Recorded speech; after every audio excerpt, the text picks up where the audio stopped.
Lastly, Motorola sent me the Edge 20, the middle child of their flagship Edge line, for me to review. And don't get me wrong, I really enjoyed my time with this phone. It was sleek, had a beautiful screen, fantastic battery life, and a great stockish Android experience. But I did have one or two slight issues with it that were mostly drawn from its mid-range status. Firstly, to achieve the fantastic battery life in such a slim chassis, they chose to use a mid-range Snapdragon processor, which was the 778G. And while that felt relatively snappy in day-to-day use, especially with the 144Hz screen, I found it to be a little bit lacking for some activities, including heavy gaming. I mean, if I wanted to emulate the PS2 game, Gran Turismo 4, and do the 24-hour race around the Nürburgring, the frame rate would just begin to chug a little, and that just isn't acceptable, is it? Secondly, the cameras, while good for the price, could have had slightly better low light performance, and I thought that the phone was also perhaps a little too thin. I mean, thin is beautiful, but just being this thin just made it a little bit too difficult to hold. Oh, and I almost forgot about this one. The single mono speaker on the bottom of the phone wasn't exactly amazing either. But that was 2021, and now it's 2022, and things have progressed because Motorola have given me not just the standard Edge 30, but the flagship Edge 30 Pro to test that retails at a very reasonable $999 Australian. And that's not the only thing that's progressed, because Qualcomm has released the Snapdragon 8 series Gen 1 processor, which promises to be both better performing and more efficient than last year's flagship 888 processor that Motorola never used in Australia. And that was probably for the better, because it was a processor that really liked to overheat. Other headlining features on the Edge 30 Pro include the new 50 megapixel camera with 8K video recording, 60 megapixel front-facing camera, and finally stereo speakers, which is incredible. 68 watts turbocharging as well, and also a massive 4800 milliamp battery. But is this a Motorola that can finally stand out against the flagships from other Android brands, especially Samsung? Let's find out. And to begin with, the packaging is Motorola as usual, which is very good because the premium yet unassuming box hides some goodies that other phone brands just don't offer. Well, not anymore anyway, because aside from the phone itself, it contains a pair of wired earphones, a 30-watt fast charger, albeit not the 68-watt one, because in Australia it's allegedly waiting for approval, and even a clear case. And these are things that you just don't find with other phone brands anymore. And now if we move on to the hardware design, we can see that this particular phone is in the Cosmos blue color, which is tasteful yet also interesting to the eye.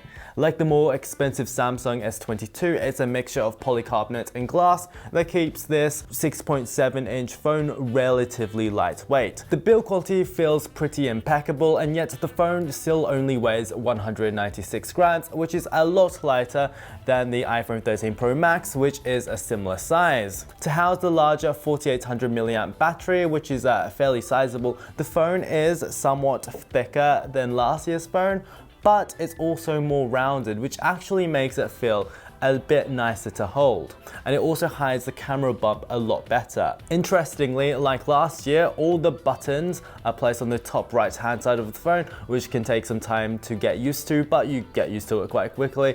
And on the bottom of the phone as well is a USB-C port, a SIM card slot, and also one of the speaker grills. What's new for this year is that it's got stereo speakers, yay, which sound pretty good and are a considerable improvement over the single firing mono speaker on the Edge 20.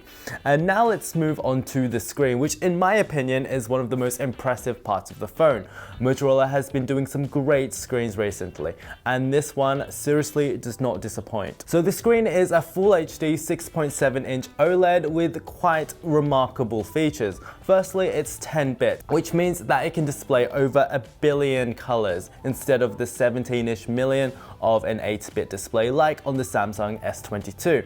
And while it's difficult to show the difference between an 8-bit and 10-bit video in a YouTube video, and the depth of color really is quite incredible. And not only that, but the display is also super smooth at 144 Hz, which makes it feel absolutely silky in motion, even beyond that of the iPhone's ProMotion display. And it's no exaggeration to say that when combined with the new processor and Android 12's buttery transitions, that it makes the phone feel like it's quite possibly the smoothest phone I've ever used. And unlike some other phones with high refresh rates, it does not come at the expense of brightness, as it can produce a consistent 500 nits across the entire display, which is very competitive and also means that you can use it quite easily in outdoor conditions. And now that brings us onto performance, and knowing that this has the latest Snapdragon Series 8 Gen 1 processor with 12 gigs of RAM, you would expect it to be pretty good. And you'd be right, flipping between screens, loading apps, scrolling web pages,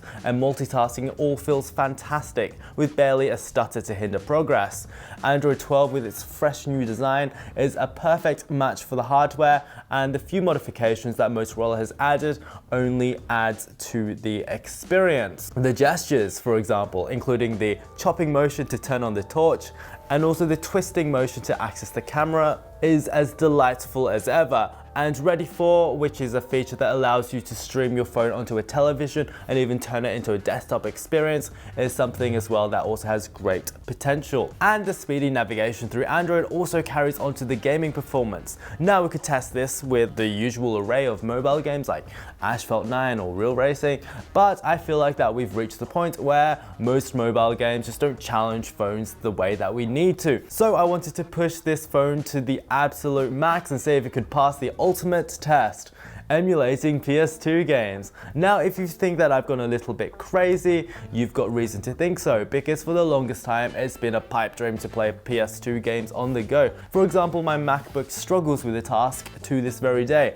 The PS2 architecture was designed in a way that was very difficult to emulate, often requiring beefy desktop computers to do so. But even knowing that, I'm not going to be easy on it. We're not going to play an easy RPG, rather we are going to drive around the longest racetrack in the world in the most detail-oriented game on the PS2, Gran Turismo 4. Now, I admit I tried this combination on the Edge 20, and while it worked quite well on most tracks in the game, I struggled to play the Nürburgring track at full speed. Okay, so let's give this a go. I'm just going to select arcade mode, then a single race, then let's choose the Nürburgring, and then let's pick a car, shall we? Let's pick how about my favorite, a Jaguar?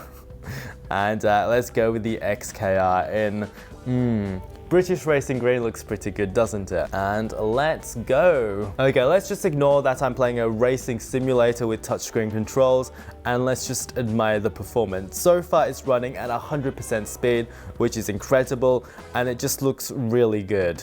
So even with 6 cars on this track, it just runs absolutely perfectly, and the controls still feel really responsive. As you saw, it played the game pretty perfectly, which means that more than likely this is the best chipset you can get for gaming on the go.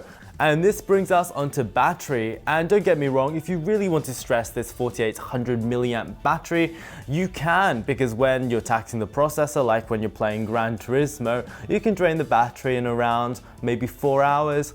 But people don't generally do that in real life, do they? Because the great thing about this year's processor is that it can sip power when required. And I found it really easy to go a full day with some charge left. And I am a pretty heavy user, so a normal person might be even able to seek 2 days from this phone. And now moving on to another of the major improvements, the camera. Okay, so I'm going to admit that Motorola hasn't always been the best with cameras in the past. For example, the original Razr stuck with a VGA camera for way too long, and even the relaunch version a couple of years ago wasn't exactly class leading, but they've made some major progress through the years with the 108 megapixel sensor from last year that, while picked up a lot of detail, suffered a little in low light because of how small the pixels were. And that's all been fixed with this new sensor, which is 50 megapixels, which takes really clean and detailed images. The camera interface is also really impressive with an integrated Pro mode, and it's also really fast and easy to customize. And what's really impressive this year is that the other two cameras, a wide angle and also a macro camera, are also 50 megapixels. I especially had a lot of fun with the macro camera, as it's quite rare to find one of this quality on a smartphone. And let's also not forget about the front-facing camera, which has a 60 megapixel camera. And while that is probably a little bit overkill, it has noticeably more detail than the iPhone's 12 megapixel front-facing camera as well. And finally, the video camera has been upgraded for this year with 8K support, which means that you have ample resolution to crop into. And while it takes a lot of storage, it is a very impressive feature to have. Stabilization when taking 8K video was decent as well. So now that we've taken a good look at the Edge 30 Pro, is it finally a Motorola that can stand above the Android competition? For the first time in years, I believe that the answer is yes, because at a very competitive $999, not only is it more affordable than most Android competitors, but the screen is among the best on the market. The performance is amazing, the battery life is fantastic, and the cameras are really good as well. It really is a phone with very little compromise. If you want to find out more, I've linked the Motorola Australia website below. And if you enjoyed this video, don't forget to subscribe and like. And on that note, toodaloo.